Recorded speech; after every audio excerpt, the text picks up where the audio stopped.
മെയിനായിട്ട് ഓണം ബമ്പർ കിട്ടിക്കഴിഞ്ഞാൽ നമ്മൾ ആരെ അറിയിക്കാതിരിക്കുക. കാരണം ഒരിക്കൽ അറിയിച്ചതിൻ്റെ ഇത് ഞാൻ ഇപ്പോൾ എനിക്കറിയാം എന്താണ്. ആ ക്യാഷ് ബാങ്കിൽ ഇടുക, എന്നിട്ട് ഒരു വർഷം ആ ക്യാഷ് നമ്മൾ ഒന്നും ചെയ്യരുത്. നമുക്ക് മാക്സിമം അത് കിട്ടുന്നത് 15 കോടി കിട്ടും. അതിനുശേഷം കേന്ദ്രത്തിലൊരു ടാക്സ് ഉണ്ട്, 3 കോടി അടുപ്പിച്ച് വരും. നമുക്ക് മെയിനായിട്ട് എല്ലാവർക്കും ക്യാഷ് കൈ കിട്ടിക്കഴിയുമ്പോൾ ഫ്രണ്ട്സുകളും കാര്യങ്ങളും അല്ല വേറെ രീതിയിലുള്ള ബിസിനസ് ചെയ്യാൻ അങ്ങനെ കുറേ ആൾക്കാർ വരും. നമ്മൾ മാക്സിമം ഒന്നിലും ചെന്ന് വിടാതിരിക്കുക. കാരണം ഇതിനു മുമ്പൊന്നും ഇവരാരും വന്നിട്ടില്ല. ഇപ്പോൾ വരുന്ന എന്തുകൊണ്ടെന്ന് ആദ്യം മനസ്സിലാക്കുക. ഞാൻ ഇപ്പോൾ ചെയ്തിട്ടുള്ളതെന്ന് വെച്ച് കഴിഞ്ഞാൽ ഞാൻ ഒരു വീട് വാങ്ങിച്ചിട്ടുണ്ട്, സ്ഥലങ്ങൾ വാങ്ങിച്ചിട്ടുണ്ട്. ബാക്കി പൈസയൊന്നും ഞാൻ വലുതായിട്ട് ചിലവാക്കാതെ ഞാൻ ബാങ്കിലാണ് ഇട്ടിരിക്കുന്നത്. പിന്നെ ബന്ധുക്കൾക്കും കുറച്ച് ഫ്രണ്ട്സുകൾക്ക് സഹായിച്ചിട്ടുണ്ട്.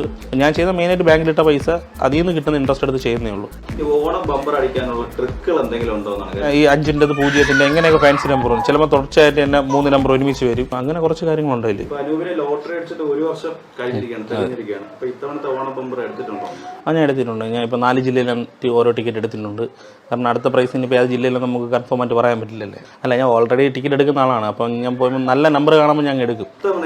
ഭാഗ്യദേവത കനിഞ്ഞിരിക്കുകയാണ്. അനൂപിനെ തന്നെയാണ് 2ാം തവണയും ഓണം ബമ്പർ ഈ പ്രാവശ്യം അടിച്ചിരിക്കുകയാണ്. എന്തൊക്കെയായിരിക്കും?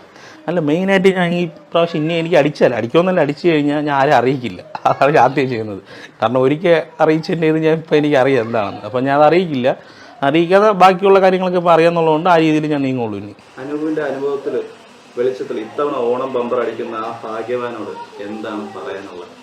മെയിനായിട്ട് ഓണം ബമ്പർ കിട്ടിക്കഴിഞ്ഞാൽ നമ്മൾ ആദ്യം ആരെ അറിയിക്കാതിരിക്കുക. നമ്മൾ സാവധാനം വീട്ടുകാരായിട്ട് ചർച്ച ചെയ്തതിന് ശേഷം നമ്മൾ ലോട്ടറി ഓഫീസിൽ കൈമാറിന് ശേഷം ആ ക്യാഷ് ബാങ്കിൽ ഇടുക. എന്നിട്ട് ഒരു വർഷം ആ ക്യാഷ് നമ്മൾ ഒന്നും ചെയ്യരുത്.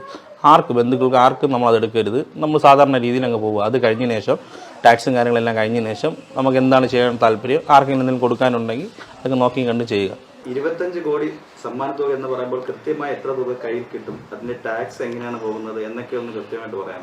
നമുക്ക് മാക്സിമം അത് കിട്ടുന്നത് 15 കോടി കിട്ടും. 15 കോടി ചില്ലറ കിട്ടും. അതിനുശേഷം കേന്ദ്രത്തിലൊരു ടാക്സ് ഉണ്ട്, 3 കോടി അടുപ്പിച്ച് വരും. അത് പോയതിനു ശേഷം നമുക്ക് 12 കോടി 75 ലക്ഷം രൂപ നമ്മളെ കയ്യിൽ കിട്ടും. അത് കഴിഞ്ഞിട്ട് വേറെ ഒന്നും വരുന്നില്ല. പക്ഷേ നമ്മൾ എന്ന് പറഞ്ഞാൽ അതെടുത്ത് ചിലവാക്കാതിരിക്കുക. 1 വർഷം വരെ നമ്മൾ നോക്കി കഴിഞ്ഞതിന് ശേഷം നമ്മൾ ആ ക്യാഷ് എടുക്കുക. ഈ ലോട്ടറി അടിച്ച് കിട്ടുന്ന പണം എങ്ങനെ ചിലവാക്കാമെന്ന് ഈ ഒരു വർഷം കൊണ്ട് പഠിച്ചു. അത് നമുക്ക് മാക്സിമം മുമ്പ് ആർക്കും അറിയില്ല. കാരണം ഇപ്പോൾ എല്ലാവർക്കും കുറച്ച് കാര്യങ്ങൾ അറിയാം. മുമ്പാണെങ്കിൽ നമ്മളിപ്പോൾ കിട്ടിക്കഴിഞ്ഞാൽ അതായത് ഇപ്പോൾ 25 കോടിയായാലും 10 കോടിയായാലും കിട്ടിക്കഴിഞ്ഞാൽ പൈസ മൊത്തം നമുക്ക് എടുത്ത് ചിലവാക്കാന്നാണ് എല്ലാവർക്കും അറിയാമെന്നുള്ളത്. ഈ ടാക്സിനെ കുറിച്ച് പൈസ ഉള്ളവർക്ക് അറിയാം, ഇല്ലാത്തവർക്ക് അറിയില്ല. നമ്മൾ മാക്സിമം ഇപ്പോൾ 50 ലക്ഷം രൂപയ്ക്ക് പുറത്ത് നമുക്ക് സ്വത്തുണ്ടെങ്കിൽ ടാക്സ് നമ്മൾ അടച്ചേ പറ്റും. അപ്പം നമ്മൾ അതെല്ലാം ആദ്യം മനസ്സിലാക്കണം.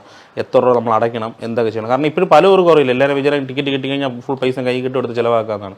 അങ്ങനെയല്ല, കിട്ടിക്കഴിഞ്ഞാൽ നമ്മൾ 25 കോടി അനൂപിനെ അടിച്ചു എല്ലാവരും വിചാരിച്ചിരിക്കുന്നത് തന്നെ 25 കോടി അനൂപ് പോയി കൈപ്പറ്റി വാങ്ങിച്ചു. അതെ എനിക്കും ഈ അടിക്കുന്നതിന് മുമ്പ് എൻ്റെ വിചാരം അതൊക്കെ തന്നെയായിരുന്നു. കാരണം കിട്ടിക്കഴിഞ്ഞാൽ മൊത്തം കിട്ടും. കാരണം നമുക്ക് ഇതിനെക്കുറിച്ച് അറിയില്ല. 25 കോടി അടിച്ചു കഴിഞ്ഞാൽ നമുക്ക് ആദ്യം 15 കോടി സംതിങ് കൈ കിട്ടും. അത് കഴിഞ്ഞതിന് ശേഷം കേന്ദ്രത്തിൽ ടാക്സ് ഉണ്ട്.